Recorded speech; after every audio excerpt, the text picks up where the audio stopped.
Hi guys, and welcome back to SwitchUp. Here is our upcoming games list for E3 week, and as you can imagine, it is a little bit sparse. Remember that we give away a free Nintendo Switch game to our patron and also our subscriber most active in that month. Patrons randomly chosen, and we try to give away some really good games. Thanks so much to all of you that watch the channel. As Mark said, it is E3 week, so hopefully we'll have a few surprise drops, but until then, this is what we've got. It's a mystery that we never took a chance before.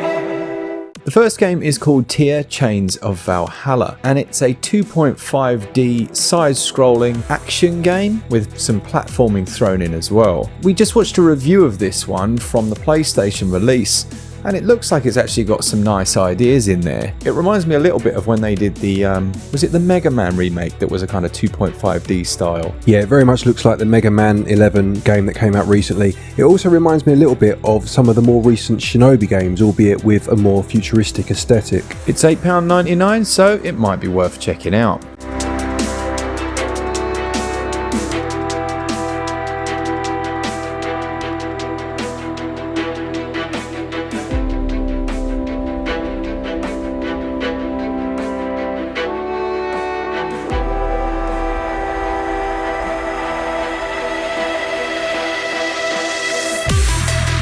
The next game coming up is Bullet Battle Evolution. Now, I strongly recommend you check out our review of this one before even considering the purchase. It looks from the trailers very nice indeed. It has a third-person combat mechanic straight out of Gears of War, but unfortunately none of the gameplay to back it up. It's £14.99 and releases on the 10th.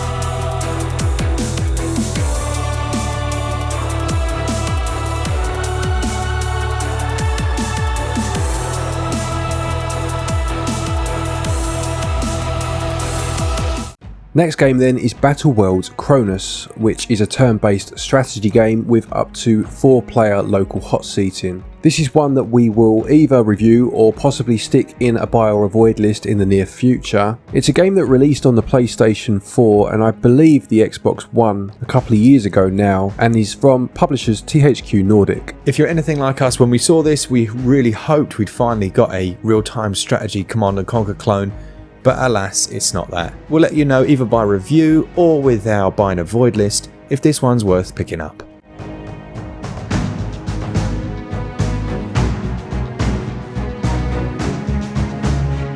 The next game is one called Radiation City, and it's from Atypical Games. Now, we had another one, didn't we, Glenn, that was released. What was that? What was that one? Yeah, the first one was called Radiation Island, which I think you were saying was a mobile game originally, and it came to Switch last year. We played a bit of that one, and I mean, it was at best mediocre, to be fair, wasn't it? Yeah, this one has a much more interesting concept. You're in a radiation-filled city that looks a lot like Chernobyl, but you know what? The first thing I thought of when I saw this was the game Stalker Shadows of Chernobyl, which was released I think in 2007 on PC. That was an amazing game, and it looks like it has many of the same concepts. There's a game that I would like to see brought over to the Switch.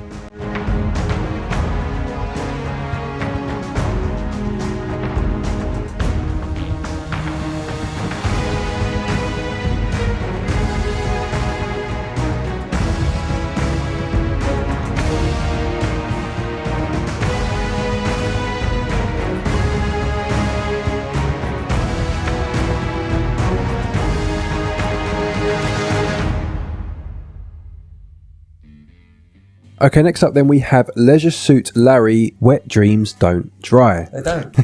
How would you... Don't answer that. Moving on. So the Leisure Suit Larry games have obviously been around for quite a while now. I'll be honest, I've never played one of them. I've never been a big PC gamer, and I know there were a couple of them on consoles, but I didn't get around to them. So rather than waste your time, I'm going to pass over to Mark for the rest of this one. Look, I haven't played a great deal of these, but I've played a lot of adventure games back on PC. The humour in them's quite childish, but they've got a real cult following. I was just saying to Glenn, I am really happy to see this style coming back on Switch, particularly when studios like LucasArts don't really produce the same types of games they once did, the adventures that I loved. So seeing this come back, I'm quite happy. The price is a bit scary, £30.59 on sale. originally $35.99. That's a touch ambitious. Animal names. There's only one man who can save the day. Larry? Is it really you? Join Larry Laffer on his never-ending quest for love. I don't accept any contacts with less than 90 points. I need to have sex with as many women as possible to finally get my dream girl, Faith. Between the two of us, you still look like a virgin. The man in the white suit is back. Right, next up then we have Phantom Doctrine, which is set in 1983 at the height of the Cold War and is a turn-based XCOM type experience. You can take on the role of either the CIA or the KGB and carry out missions for either of the sides, and it explains itself as an East versus West experience, kind of like Rocky IV but without the boxing. There you go. Or Stallone, or Adrian! or her, or Dolph Lundgren. Nothing like Rocky IV at all, is it? Yeah, I'm a massive XCOM fan. Obviously, we had the Hard West review on the channel. What I like about this one is that it doesn't follow the usual A versus B mechanics of most turn-based tactical shooters. So rather than that, it puts you in almost a mission scenario where you have set objectives with the turn-based on top. So you might see a guard patrol, you wait a turn, and then he'll move around.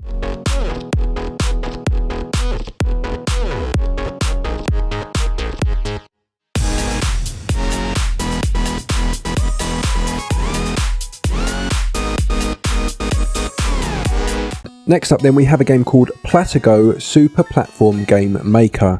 Now this is clearly inspired by Super Mario Maker. It's priced at £17.99 and I would assume about $19.99 in terms of dollars and euros. Having looked into this one just before making this video, we saw that on Steam it's about £4, so unfortunately it's another case of a huge dose of Switch tax. So the basic premise is very similar to Mario Maker. You can drag and drop certain assets to make your own platform levels. You can change the aesthetic. It looks like it has Game Boy, NES, Super Nintendo, etc. I'm sure it will be passable, but I would also think most people would be waiting for Mario Maker instead.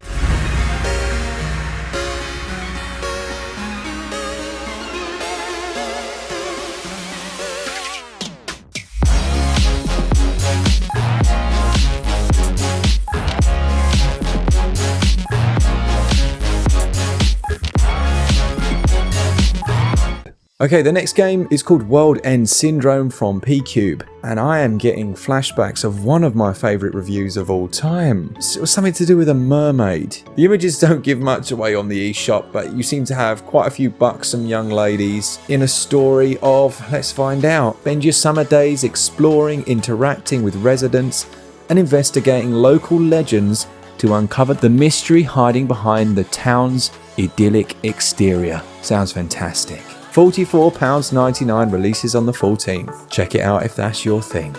Okay, the next game is called Verlet Swing, and its tagline is "Sail stylishly through surreal stages." So from the looks of it then, it's a first-person action platformer I'm going to go with, where you have a hook shot and you have to sail through the levels, reaching the end goal. What makes it look so intriguing is the fact that the levels are so psychedelic. You go from levels filled with pizza and burgers to levels filled with rubber ducks.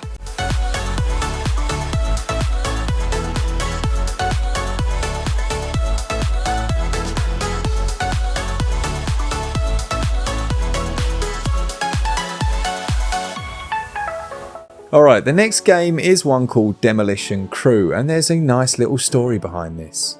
The developer, this is their first ever game, and he sent us across a copy and basically said, look, I'm struggling to get some attention on the game, can you have a look? I had a play of it, and it's really not a genre I'm used to playing. I didn't play them back in the day, but I know a man who has. So I passed him a code and he had a very different reaction. So this is an arcade type game. I would say it's probably closest to something like the original Donkey Kong, in that you start at the bottom of the level, have to avoid obstacles and get to the goal at the top. It's also got a bit of Wrecking Crew about it for anyone that's played that, and also reminds me of Manic Miner, a game that I played and loved on the Commodore 64. I actually really enjoyed this game. As Mark just said, he passed me his Switch and I had a quick go on it, and a quick go became 1 hour later and I was still playing. It's very addictive, it's incredibly cheap, it's £2 and I'm assuming not much more in euros or dollars. This was a very pleasant surprise. You could do a lot worse. And because the guy was an absolute legend, he gave us, I think, 15 copies to give away. So if you're not on our Discord yet, pop over there, ask for a copy, and, well, if you're there in time, I'll give you one. That brings us to the end of our list this week. What are you looking forward to for E3? Some of you have asked us to do a video about that, but I'm loath to just make pointless predictions that aren't actually based on anything. Yeah, Mark's exactly right. We don't like to spread rumours. So once E3 is done and we know what it's all about, then we'll speak about it, I'm sure, at some point. Make sure you join our Discord. If you're interested in joining the Patreon, there's the links down below. And for all things Switch all the time, keep it Switch up. Until the next one, happy gaming. Cheers, guys. See ya!